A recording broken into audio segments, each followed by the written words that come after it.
Hello, good morning. आज आपण DMEOEचे lecture number 21 बघणार आहोत आणि लास्ट लेक्चरला आपण ट्रान्झिस्टर चॅप्टर स्टार्ट केला होता. तर ट्रान्झिस्टर चॅप्टरमधील नेक्स्ट पॉईंट आहे NPN ट्रान्झिस्टरचं ऑपरेशन आपल्याला बघायचं आहे. तर NPN साठी मी डायग्राम ड्रॉ करून ठेवलेली आहे. तर पॉवर सप्लाय वगैरे दिलेला नाही आहे. तर आपण आता स्टार्ट करूया.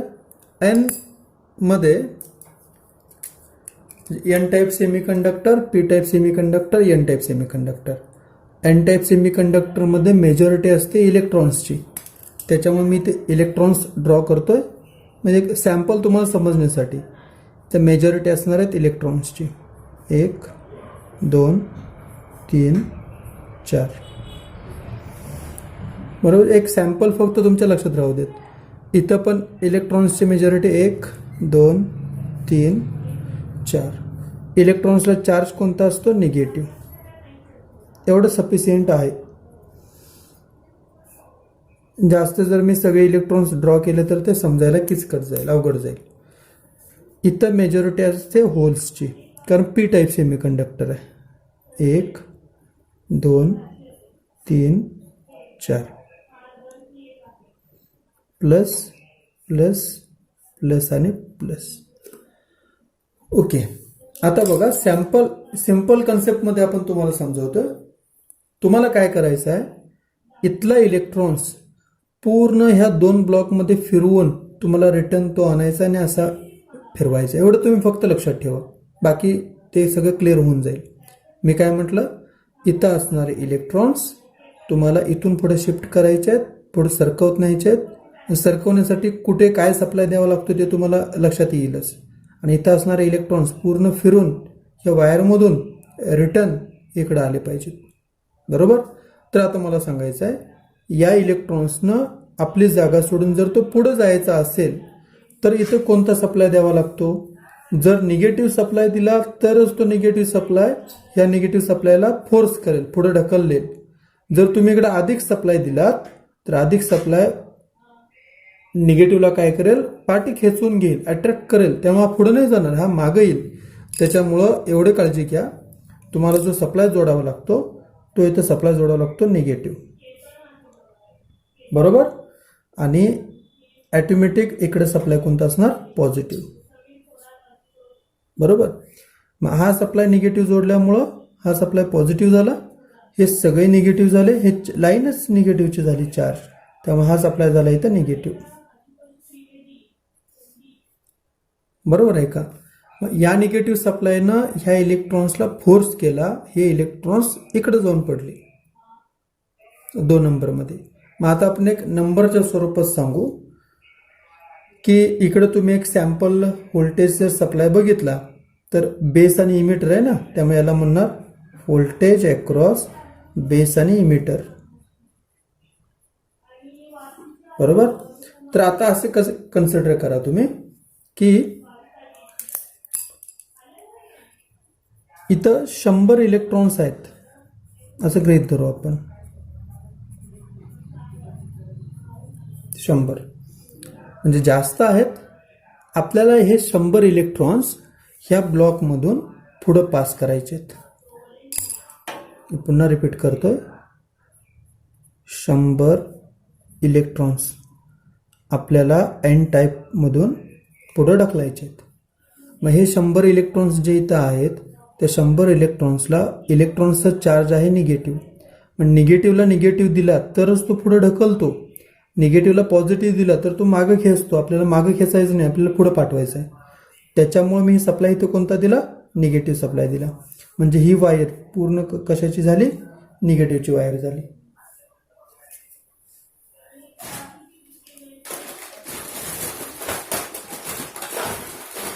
स्केल घेतो.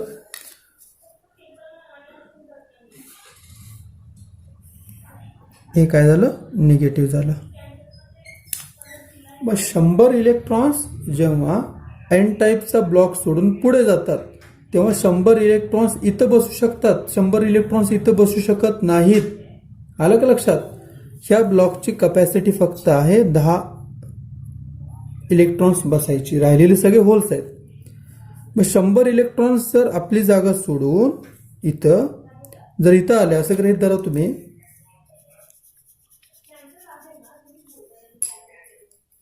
इथं 150 इलेक्ट्रॉन्स आहेत असं आपण गृहीत धरू. मी रेड पेननं ड्रॉ करतो.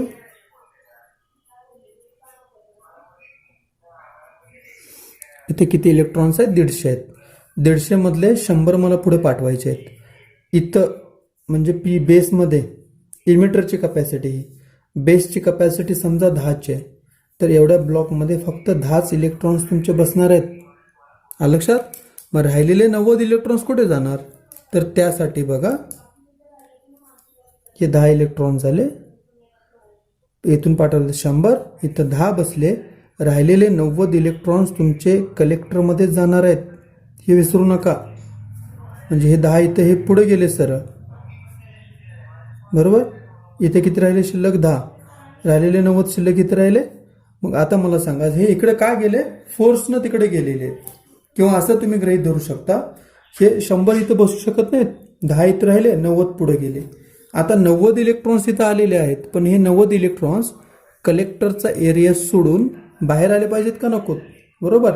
मग इलेक्ट्रॉन्सला जर बाहेर खेचायचं असेल तर इकडं निगेटिव्ह चार्ज लावून चालत नाही. निगेटिव्ह चार्ज लावला तर हा चार्ज काय करतो? या चार्जला पुढे ढकलतो. लक्षात येतंय? त्यामुळं इथं निगेटिव्ह चार्ज लावता येत नाही, इथं चार्ज लावावा लागतो आपल्याला पॉझिटिव्ह. बरोबर. पॉझिटिव्ह चार्ज लावल्यामुळे हे पॉझिटिव्ह चार्ज काय करतात? निगेटिव्हला आपल्याकडे खेचून घ्यायचा प्रयत्न करतात. म्हणजे हे इलेक्ट्रॉन्स बाहेर यायचा प्रयत्न करतात. आलं लक्षात? आणि एक्स्ट्रा आलेत किती? 90. तर हे 90च्या 90 इलेक्ट्रॉन्स ह्या पॉझिटिव्ह चार्जमुळे बाहेर येतात आणि बाहेर येऊन ते रिटर्न इकडे जातात. मग आता ही वायर जर पॉझिटिव्ह असेल तर ही पूर्ण वायर कोणती असेल? पॉझिटिव्ह. बरोबर. हा पॉझिटिव्ह असेल तर हे कोणतं असेल? निगेटिव्ह असेल.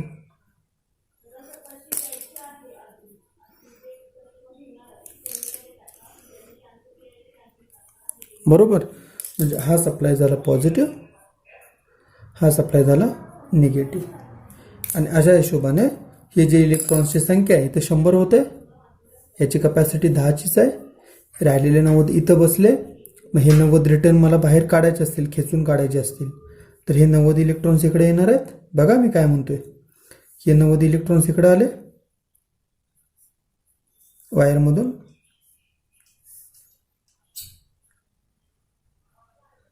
बरोबर. आणि वरती जे 10 आहेत तर हे 10 इलेक्ट्रॉन्स 10 होलसोबत पेअर तयार करतात, जोडी तयार करतात. जोडी तयार करून तयार होणारा करंट तुमचा खाली येतो. मग हा करंट किती इलेक्ट्रॉन्समुळे तयार झाला? 10 इलेक्ट्रॉन्समुळे तयार झाला. मी आलेले 90, वरतून आलेले 10, असे मिळून इथं परत किती झाले? 100 इलेक्ट्रॉन्स झाले. हे 100 इलेक्ट्रॉन्स पुन्हा सेम रिपीट प्रोसेस अशी त्याची होते. लक्षात आलं का सगळ्यांना काय म्हटलं मी? तर ही बॅटरी तुम्हाला समजली पाहिजे. मग ही बॅटरी झाली. व्होल्टेज कशाच्या अक्रॉस आहे? कलेक्टर आणि बेस. बीसी लिहिले तरी चालतं, बेस आणि कलेक्टरच्या अक्रॉस आहे. आता तुम्ही सांगायचं आहे याच्यामधली फॉरवर्ड बायस बॅटरी कोणती आहे आणि रिव्हर्स बायस बॅटरी कोणती आहे? फॉरवर्ड बायस कशाला म्हणतात? निगेटिव्हला निगेटिव्ह जोडला फॉरवर्ड बायस, निगेटिव्हला पॉझिटिव्ह जोडला रिव्हर्स बायस. म्हणजे ही बॅटरी झाली फॉरवर्ड बायस, ही बॅटरी झाली रिव्हर्स बायस. लक्षात? आणि एक जंक्शन, म्हणजे जंक्शन हे म्हणतोय मी, कोणतं? इमिटर टू बेस, याला जंक्शन म्हणू शकता तुम्ही. थोडंसं मी त्याला डार्क करतो बघा, म्हणजे लक्षात येईल तुमच्या.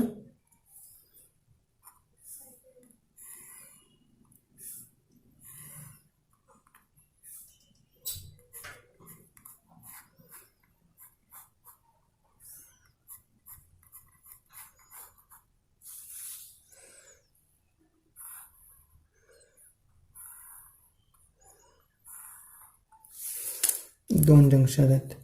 हे जंक्शन झालं बेस आणि कलेक्टरमधलं, आणि हे जंक्शन झालं इमिटर आणि बेसमधलं. इमिटर आणि बेसमधलं 2 जंक्शन आहेत, 3 टर्मिनल आहेत, कलेक्टर, बेस, इमिटर. पुन्हा रिपीट करतो, 3 टर्मिनल, 3 लेयर इथे लिहितोय बघा, 3 layer, 2 junction,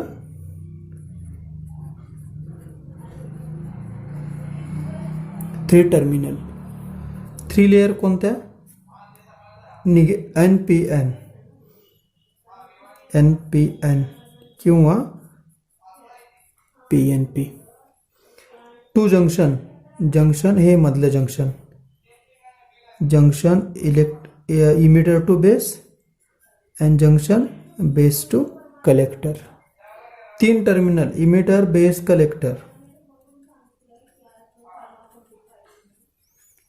emitter, base, collector. आलं लक्षात? वर्किंग कळलं का सगळ्यांना? त्यामुळं हे जंक्शन असं असल्याशिवाय ते कम्प्लीटच होत नाही. हे जे फॉरवर्ड बायस कोणतं आणि रिव्हर्स बायस कोणतं हे जर तुम्ही चेंज केलात तर करंट तुमचा फ्लो होणार नाही. आणि जर सर्किटमध्ये ह्या NPN ट्रान्झिस्टरमध्ये जर करंट फ्लो व्हायचा असेल तर तुम्हाला हे असंच सर्किट तुम्हाला जोडावं लागतं, असाच पॉवर सप्लाय तुम्हाला जोडावा लागतो. मग आता सिंपल जर बघितलं तर हा जाणारा करंट इमिटरमध्ये जातो ना, त्यामुळे या करंटला मी असं म्हणतो IE.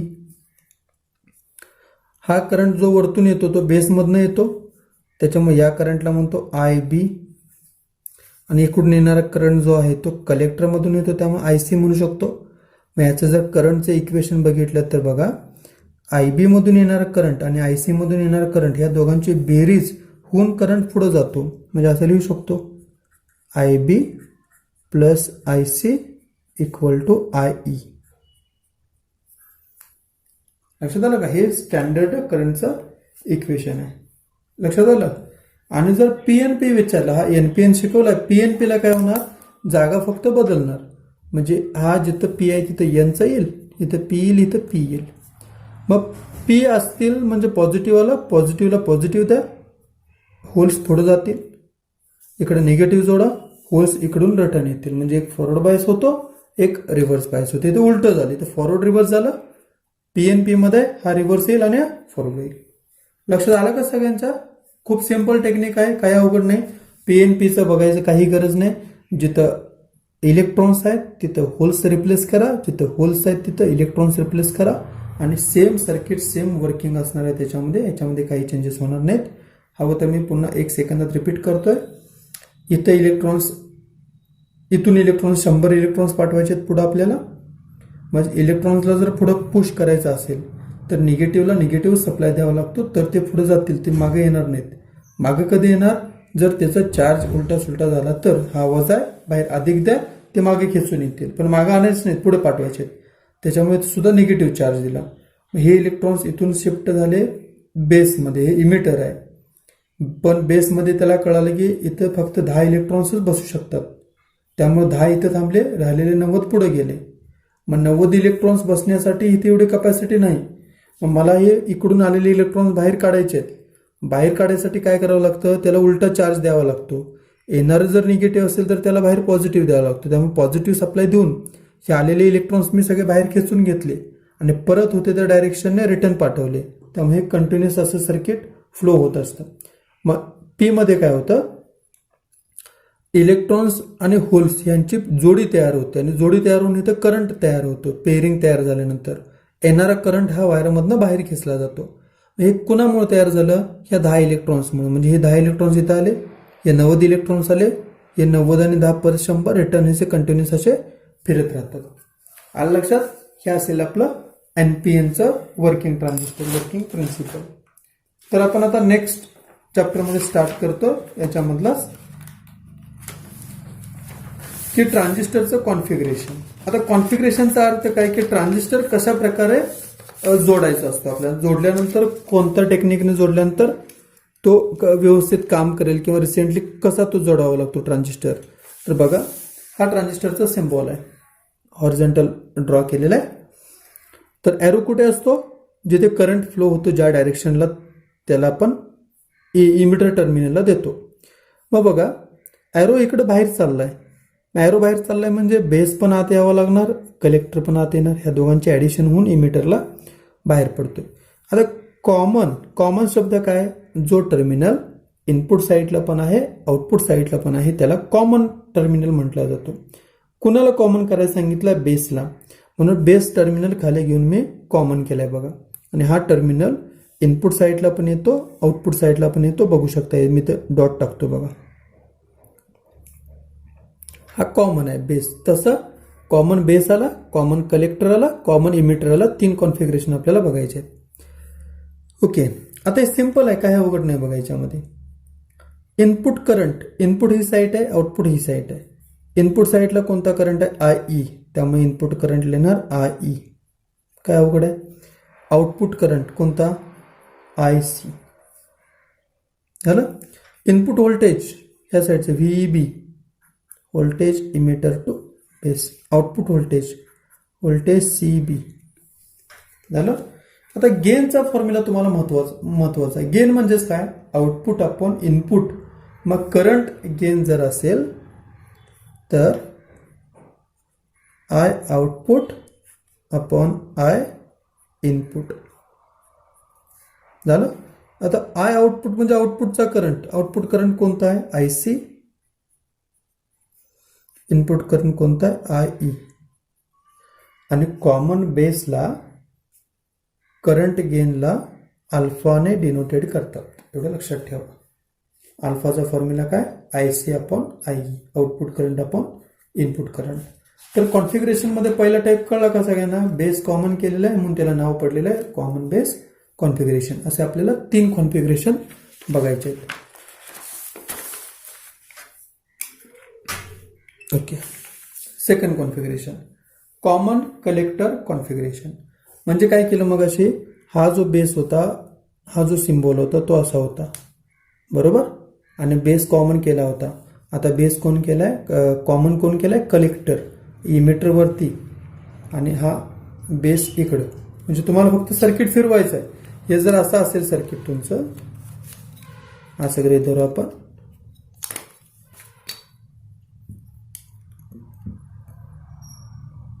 बरोबर.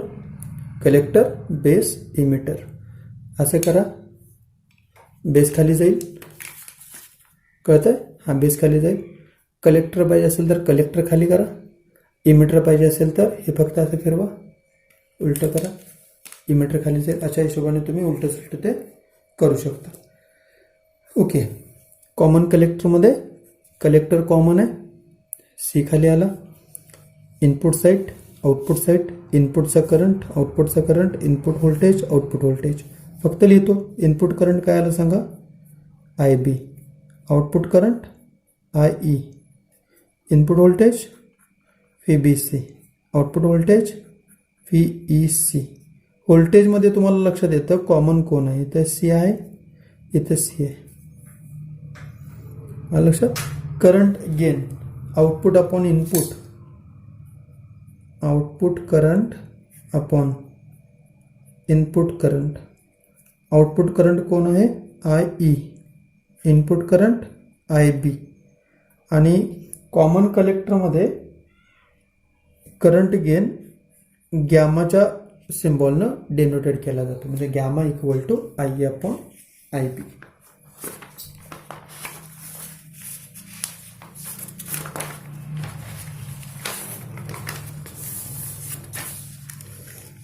ठीक आहे. नेक्स्ट आणि लास्टचं कॉन्फिगरेशन. तर कॉमन बेस कॉमन केला, कलेक्टर कॉमन केला. आता इमिटर कॉमन करायचं आहे. तर मगाशी कलेक्टर खाली होता, ते फक्त फिरवलं आणि इमिटरला खाली घेतला, कलेक्टरला वरती घेतला. सेम कन्सेप्ट आहे. Input current input voltage, output current output voltage. Input current कोणता आहे? IB.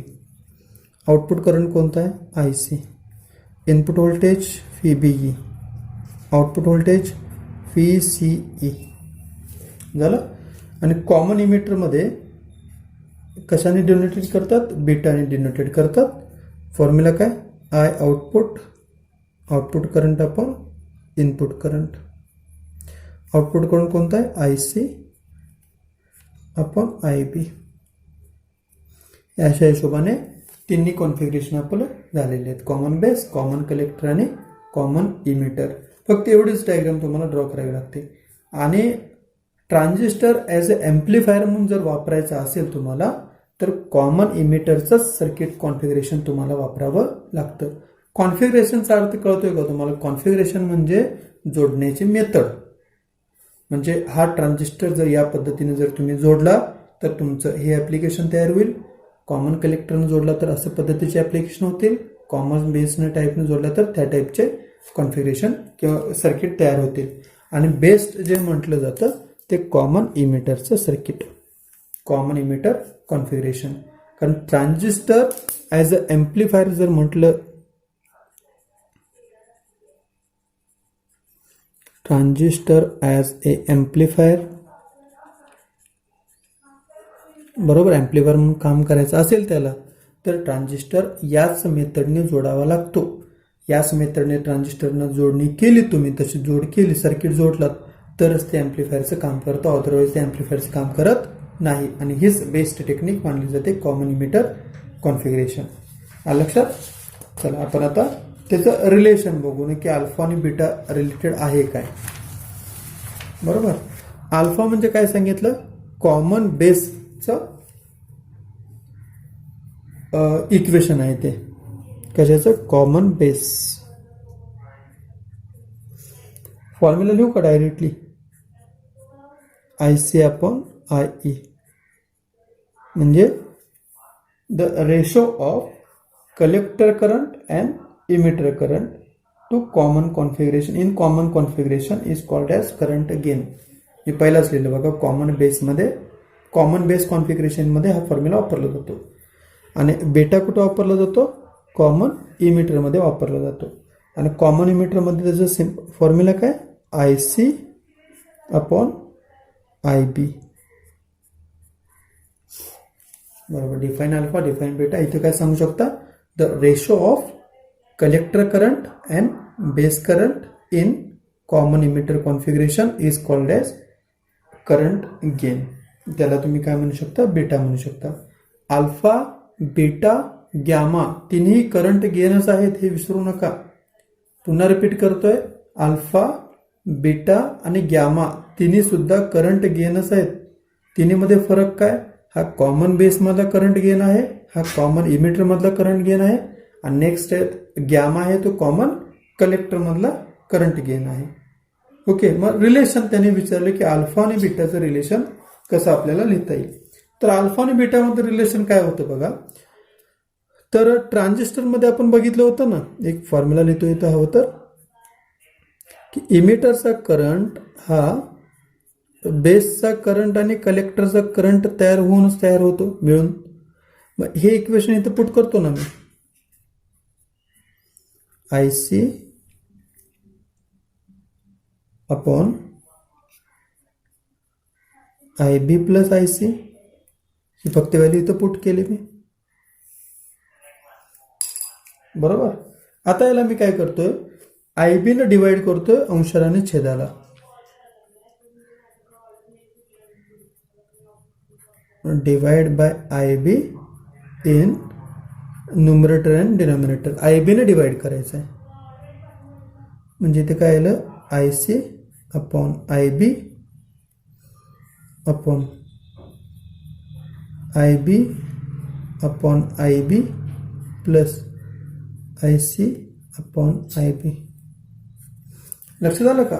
न्यूमरेटरमध्ये, डिनॉमिनेटरमध्ये प्रत्येक टर्मला IB ने डिवाइड केलेलं आहे.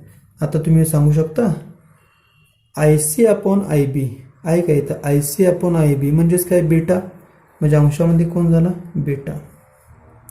IB ला IB कॅन्सल, 1 आलं, plus IC upon IB, IC upon IB equal to beta.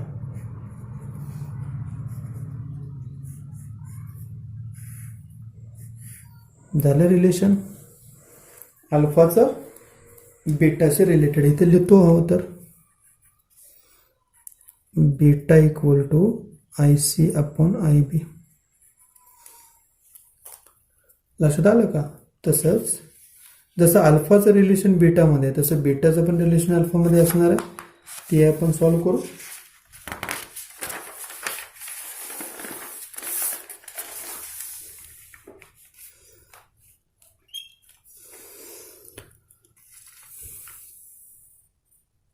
Okay बघा, बीटाचा फॉर्म्युला मी लिहितो, beta equal to IC upon IB. बरोबर. इथं सेम फॉर्म्युला पुटअप करायचा आहे. IEचा फॉर्म्युला तुम्हाला माहिती पाहिजे, IE equal to IB plus IC. तर तुम्हाला IBच्या ठिकाणी व्हॅल्यू पाहिजे असेल तर ICला इकडे घ्या. काय होईल बघा, IE minus IC equal to IB. बरोबर. तर हे फॉर्म्युला इथं पुट करतो ना मी. हा IC आहे तो, चला डिवायडेड बाय IBच्या ठिकाणी काय टाकणार, IE मायनस IC. झालं. मगाशी आपण IB ने डिवाइड केला होता, इथं आपल्याला IE ने डिवाइड करायचं आहे. Divide by IE in numerator and denominator. IC upon IE. बरोबर.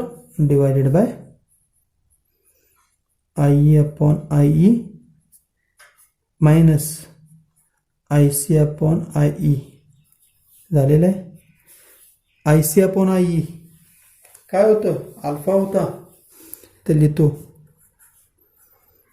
IC upon IE equal to alpha. हे विसरू नका. मग पहिले हे झालं नाही तर बघा, IC अपॉन IE अल्फा, आईला I cancel, 1 minus IC upon IE alpha. लक्षात आलं का सगळ्यांच्या?